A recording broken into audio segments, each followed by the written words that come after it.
child. Um, Remember, you can only sin against that self of you, who is God. And any time you think of God in any tense other than the first person present, you're entertaining an idol, no matter what you call it. If you leave this auditorium tonight conscious of being God, you are walking in the knowledge of the true God, and all things are possible to you. Walk in complete trust that things are as you want them to be. This is loyalty to unseen reality. This is faith. There are only two things that displease God. One is lack of faith in I am He, and the other is eating of the tree of knowledge of good and evil. We'll see if he talks more about how he's going to explain that. But it's essentially judgment of things in the world, putting them in a moral context or dichotomy that God does not do.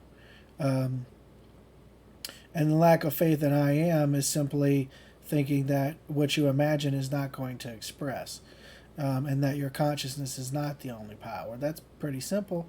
And this is one of the great little concise segments in Neville here of how to manifest anything you want. Walk in complete trust that things are as you want them to be. This is loyalty to unseen reality.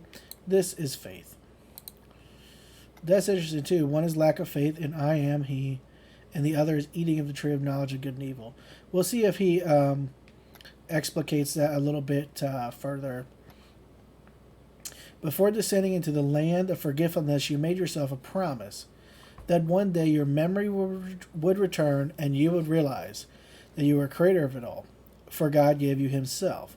He actually became you, as told in the story of Melchizedek. Melchizedek. I've never heard that name before. He had no father, no mother, no beginning, and no end. In the end, you become a priest after the order of Melchizedek, knowing the whole vast universe was created by and sustained by you. I mean, it's got to be a biblical figure, but I've never heard of it. Now, this is really incredible. I recently read that the great Einstein said, I rejoice in the discovery of the uniformity of the laws of nature and whoever is behind it that we call the Lord. But that man should survive the disintegration of the brain is to me is unthinkable. If a man if a man as wonderful as Einstein feels that the story of the gospel is unthinkable, then condemn no one. You can't deny Einstein's greatness. He was tender, kind, and sincere, but in spite of that gentility, he was quite satisfied to dwell in the uniformity of laws of nature and whoever is behind it.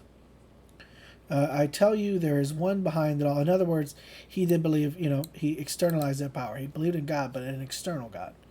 I tell you, there is one behind it all. He so loved you, he became you, and the day is coming when you will know that you are he. You will know that you are not the creation of the city, but its creator. You are not the maid, but the maker. Whether you are male or female, you are the emanation of the Lord, yet his wife till the sleep of death is past. Then you will awake to know you never left your heavenly home.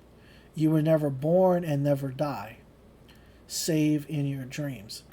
Man, this last paragraph, I feel like, is one of these things that when people are talking about using the law and trying to distill it and trying to give you helpful assumptions in order to do that, leaving this out is really it really robs you of something in terms of the magnitude and depth and breadth of this message of what you're telling yourself through Neville.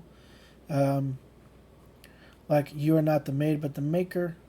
Whether you're male or female, you're emanation of the Lord, yet his wife till the sleep of death. The sleep of death is past. You never left your heavenly home. You were never born and never die, save in your dreams. Because let's kick it over to chat time.